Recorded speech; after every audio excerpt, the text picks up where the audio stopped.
Chapter 8. It was not long before Anne came back with 3 soldiers and an officer from Ockhampton.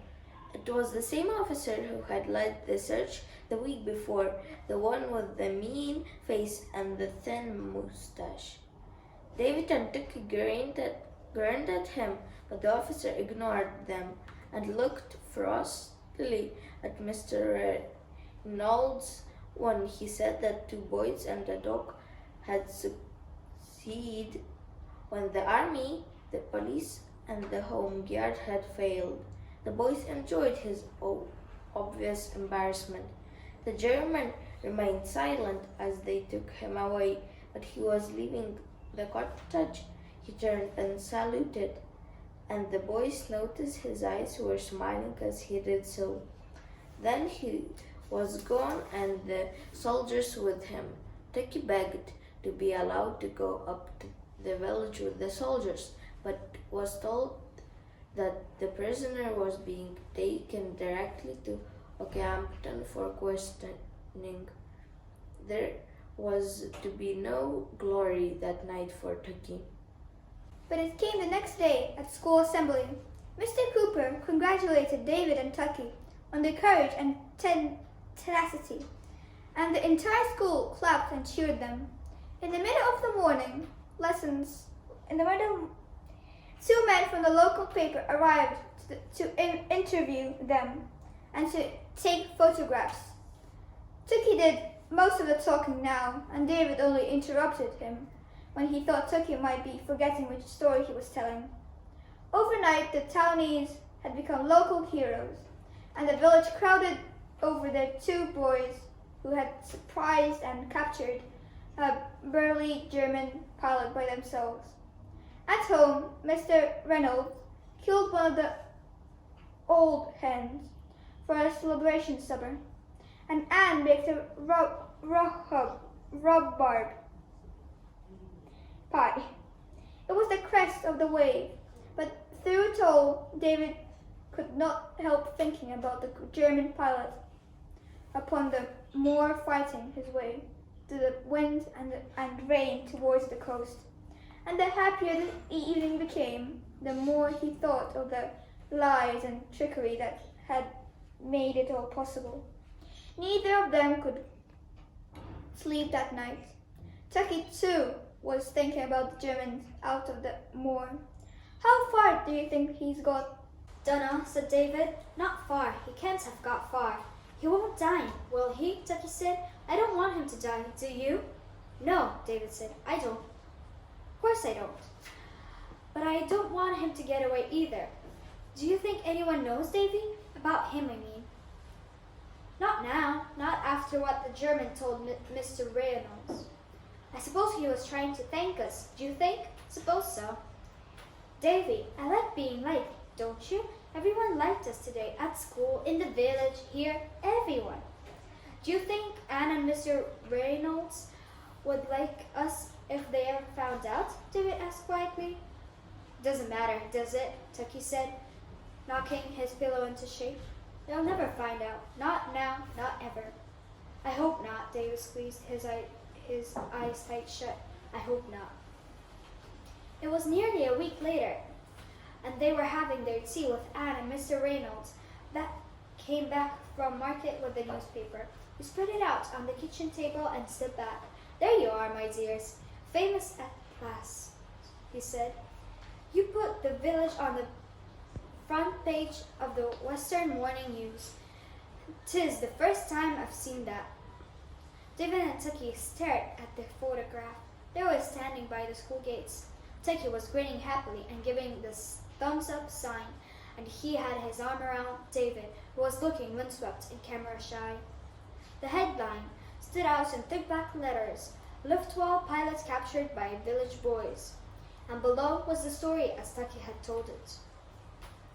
They read it once, and Tucky read it all through again, counting up the number of times his name had been mentioned. They've cut it out and pinned it up on the wall in the village hall, said Miss Reynolds, like Anne and me. They're really proud of you. There's something in Mrs. Rain's voice that worried David. He glanced at Turkey to see if he had noticed it, but he hadn't. "There's something else that might interest you," he said from over his shoulder. "Inside of the bag page. Let me turn it over." He reached past them. There, 'tis where it said, "German army surrenders to milkmen." See it? You can read it if you'd like. This is a good story. It's almost as good as yours. It was under the late news column down the side of the page, and it read, "Milkman Harry Redaway of Bellstone on his rounds in the village this morning was approached by a man claiming to be the pilot of a German bomber that crashed on the moor a fortnight ago.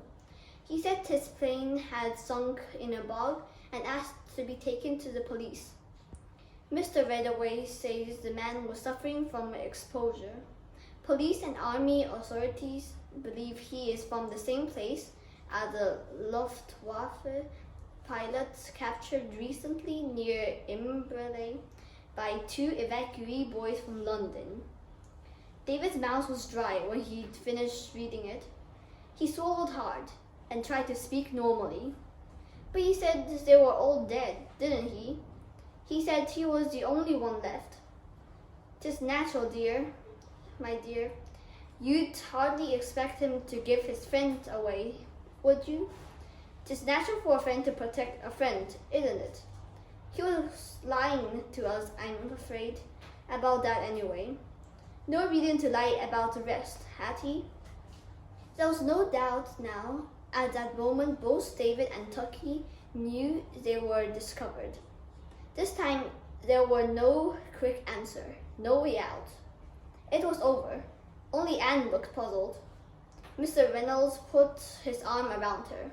"'Tis a little secret, Anne, my dear. 'Tis between Davy, Tucky, and me, and that's an end of it.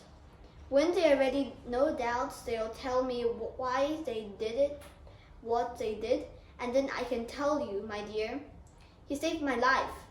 David felt his eyes warm with tears. "We had to help him, just a little bit. He went in the river after Davy. We had to." Tucky couldn't look them in the face. Mr. Reynolds nodded. "I thought that would be something like that. They're fine boys, Anne. We've often said it, haven't we, Anne?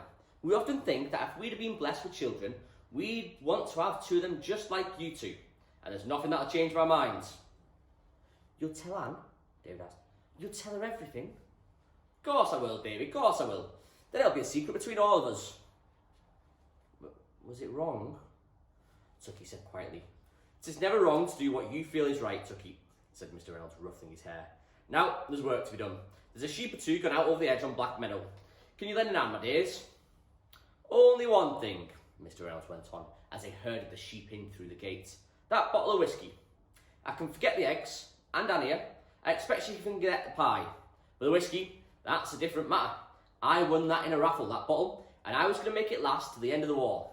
You owe me a bottle of whiskey, and when you're older and wiser, and this war's all over, and past, perhaps you can let me have it back. Would you, my dears?" And they did. Today, over 30 years later, Anne and Mr. Reynolds have left the farm and moved up into a cottage in the village. Every year, David and Tucky still come down to see them, and always when they come, they bring Mr. Reynolds his bottle of whiskey. For Anne and Mr. Reynolds, it's a highlight of the year when their 2 children from London, just the same, but perhaps a little bit older and wiser, sit down in Anne's kitchen and remember the time when they helped Churchill win the war. The end of Friend of